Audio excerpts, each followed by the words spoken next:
All right, guys, so we have to talk about the ongoing insurrection that will not be investigated by the Democrats because the Democrats are currently the ones that are doing the insurrection right now, right? And the insurrection I'm talking about is the attempt to overthrow the Supreme Court from the woke revolutionaries, the 304s, the liberal women that are upset that they have overturned Roe v. Wade, handing the issue of abortion back to the states, right? So once again, they have taken to protest illegally at the conservative Supreme Court justices' homes, and once again, the Democrat Party is not doing anything about it, okay?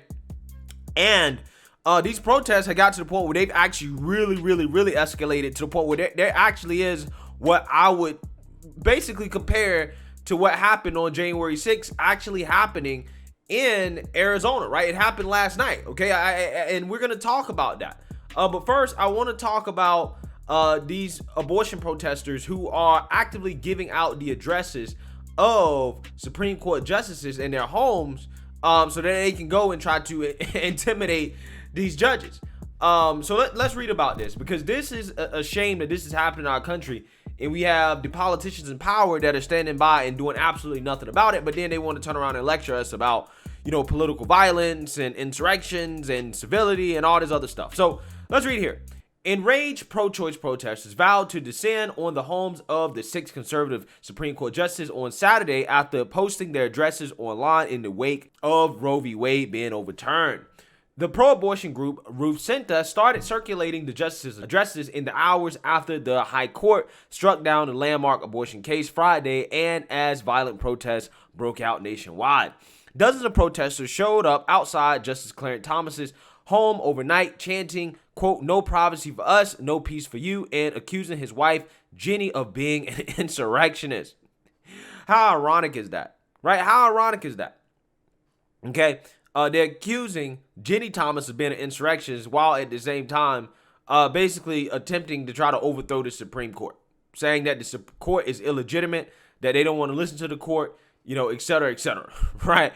Also, what I find to be amazing is how we know the names of this group. We know exactly who these organizers are, okay? And the Department of Justice is doing nothing about it, right? Merrick Garland, who, thank God he didn't end up on the Supreme Court, is standing by while the lives of our Supreme Court justices are potentially endangered by left-wing radical extremists. They know exactly who these people are, and they're not doing anything. They're saying, oh, no, we're just going to let this happen, okay? We're just going to let it happen. We don't care if somebody gets hurt, right? Again, this is incredible. Some also branded signs reading, "Thomas is a treasonous turd," and cut off their, what? The protesters were planning to target Thomas's home again on Saturday, as well as the residences of Justice Brett Kavanaugh, Amy Coney Barrett, Samuel Alito, John Roberts, and Neil Gorsuch, according to posts on social media. So again, where is the Department of Justice, right? And this is what happens when you don't enforce our laws. These people have become emboldened to think that this stuff is okay, to the point where allegedly, the protests, the riots out in Arizona resulted in a hostage situation in which police officers had to deploy tear gas to disperse the protesters as they were storming the Capitol building in, again, protest to Roe v. Wade being overturned. Take a look. Thousands turned out at the state capitol, but just moments ago, tear gas and smoke bombs were launched to try to clear that crowd. And that's where we find Fox 10's Stephanie Bennett, who's been talking to people from both sides of this issue. Very heated out there tonight, and law enforcement stepped in. Yeah, good evening, John and Celeste. We are actually in the car right now, as you could probably see, just because of that tear gas outside of the Capitol. Sorry if my voice is a little shaky. It's the tear gas. We just heard it.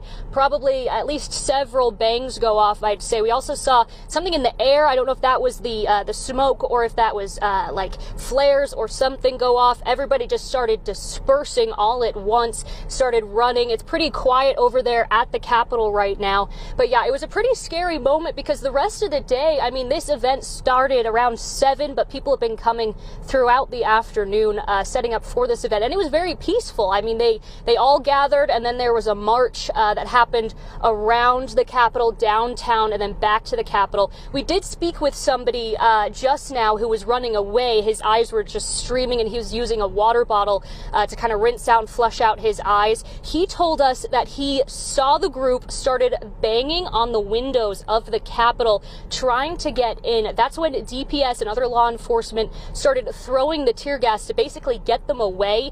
He also told us there was some damage. We haven't been able to get out there just yet, just because it is so strong, that tear gas. You can kind of feel it in your nose and in the back of your throat, kind of a spicy feeling. But basically, they just fired off another one, I'd say about 3 minutes ago, just before the show started. So it's all kind of just breaking right now. Law enforcement are kind of a heavier presence right now out there, but still very developing right now. Okay, Steph, thank you for that. And obviously, when you're in the car, we know that it's a little bit rough out there, so we appreciate it. Yeah, so as you heard / seen there, these insurrectionists were tear gassed by police because they were trying to storm and break into the Capitol, right? As the lawmakers were in session trying to vote on legislation, these people were trying to interrupt the democratic process. What does that sound like, right? That to me sounds like an insurrection, okay? That's what it sounds like. Now, unlike some of these big liberal cities like New York and LA and California, that, their laws, their states, like, it is clear that they'll definitely be able to abort all the babies that they want to abort. And matter of fact, have expanded access to do so. Arizona's a little bit different, okay? As it is really up in the air in regards to what their abortion laws will be, which, again, in this situation, I kind of understand, the people that are upset, why they're actually protesting, unlike some of the places like, California and New York where they're protesting as well. And it's like, well, you're going to have, all the access to abortion you want. That's not necessarily the case in Arizona. Arizona, it turns out the Supreme Court's decision on Roe v. Wade will not end the legal battles here in our state. ABC 15 political reporter Mark Phillips says Arizona has 2 anti-abortion laws, and the question now is which one will take precedence. All those in favor signify by saying aye. During the session, the legislature passed Arizona's 15-week abortion law on a voice vote. The only exception is when the life of the mother is in danger.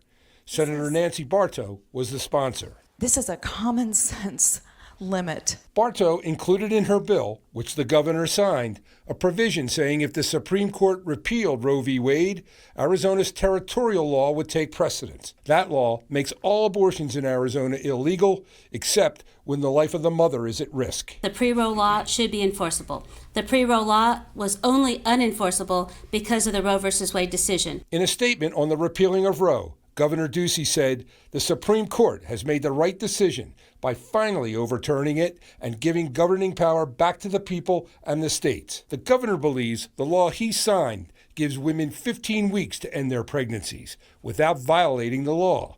The author of the bill says that's not the case. Governor Ducey signed Senate Bill 1164, which includes the language that ensures that the underlying pre-Roe law is still in effect under these circumstances. Stephanie Lindquist with ASU's Center for Constitutional Design says Arizona must decide what law it will enforce. And so there's some conflict between those laws, and it'll be interesting to see how the state legislature reconciles that conflict or how the state courts reconcile that conflict. It won't be lawmakers who decide. They're heading back home Friday. So it'll be the courts that determine this situation and not our governor or any other person with a differing opinion. The repeal of Roe doesn't take effect for 25 days.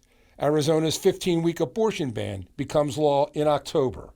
The court fight over what ultimately will be Arizona's abortion law may end up taking a few years to decide. Yeah, so to a certain extent, I can see why these people are protesting. But at the same time, again, this is the side of the political aisle that told us that violence, that doing this type of stuff right here that they're doing, storming a capitol, a government capitol building, you should not do that because you're upset with a decision from the government, okay? I'm just saying, this is what they lectured us about. That's what they just finished lecturing us about with the January 6th hearings, okay? But this is what they're doing. And Democrats are silent. They have nothing to say about this. So let's read here.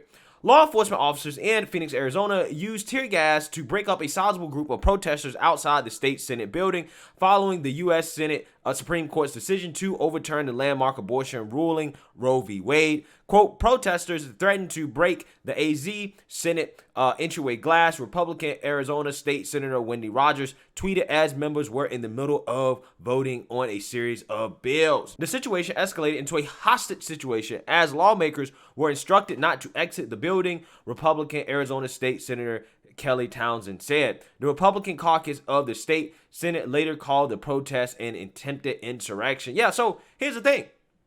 They weren't allowed to actually exit the building. What do you think would have happened to some of these Republican politicians if they were allowed to exit the building? Right? You think they would have got hugs and kisses when they walked out there to that crowd of protesters?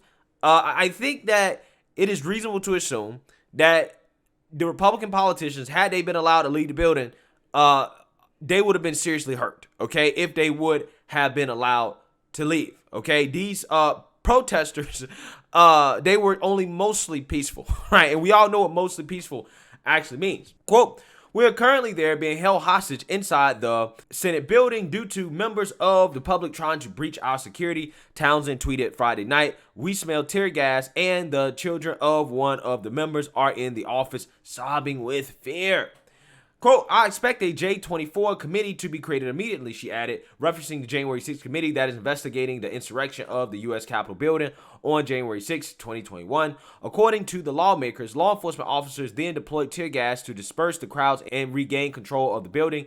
Quote, crowd was dispersed with tear gas, Rogers added, noting the protests were still continuing and the situation remained very dangerous. Another lawmaker confirmed the use of tear gas outside the building. Quote, while working inside, we were interrupted by the sound of bangs and smell of tear gas. Representative Sarah Liguri tweeted Friday evening, protesters cleared from the Capitol. Heavily armed officers were seen in and around the legislative building. Yeah, so basically in a nutshell here, the Roe v. Wade protesters tried to stage their own version of an insurrection, and they've been doing this ever since it was announced that Roe v. Wade would be overturned in the Supreme Court draft league, right? And it's amazing to me, guys, how every single time the left doesn't get their way, they're just given free reign to do whatever they want, right? They can have whatever political response they want, whether it's violent or non-violent, right? And it doesn't matter. Democrats say nothing, okay? They say nothing, but then they'll turn around and try to lecture everybody else about political violence when they don't care about political violence on their side at all. But see, the thing is, this is why I say that when Republicans take back power, they have to start arresting folks. They have to arrest people that were associated with this stuff. And the reason why is because that's the only way that the Democrat Party is going to learn. That's the only way. Because otherwise, they're just getting away with it. And the Democrats have no problems arresting people on the right, conservatives, Republicans, for being involved in a so-called insurrection, right? They have no problems with it. So Republicans, if they had a backbone, which a majority of them don't, would basically start arresting folks as soon as they take back power for participating in these events, right? Mainly for intimidating these Supreme Court justices or attempting to intimidate them, right? That is what they should do. That is what they should do. Because unless you start sending a message, you start making an example out of some of these people, this is kind of what's going to happen, right? Left-wing protesters, rioters are going to be able to do whatever they want. Doesn't matter how much violence it is. Doesn't matter who gets killed, who gets hurt. They'll be able to do it. There will be no consequences. Democrats will never say anything about it. And then as soon as Republicans or conservatives have a protest or a riot or something like that, things get a little out of hand, you're going to be locked up by the FBI. You're going to be investigated. You're going to be hunted down, right? You're going to be hunted down. The only way to change that is to show the Democrats that, hey, the pendulum swings the other way. Right? You got to start arresting these people. We know exactly who they are, and they should be held accountable for their actions because this is just unacceptable. Let me know what you guys think. Make sure you like, comment, and subscribe. Most importantly, share a Black conservative perspective. Peace.